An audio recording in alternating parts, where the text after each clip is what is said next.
Republic Day is a national holiday in India.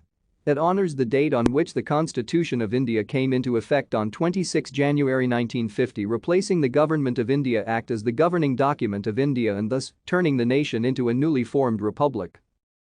The Constitution was adopted by the Indian Constituent Assembly on 26 November 1949 and came into effect on 26 January 1950 with a democratic government system, completing the country's transition towards becoming an independent republic. 26 January was chosen as the date for Republic Day because it was on this day in 1929 when the Declaration of Indian Independence was proclaimed by the Indian National Congress as opposed to the Dominion status offered by the British regime.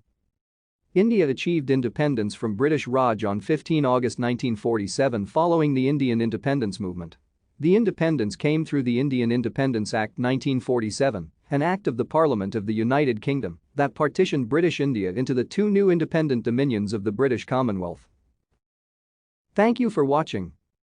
Like and subscribe if you would like to view more of our videos. Have a nice day.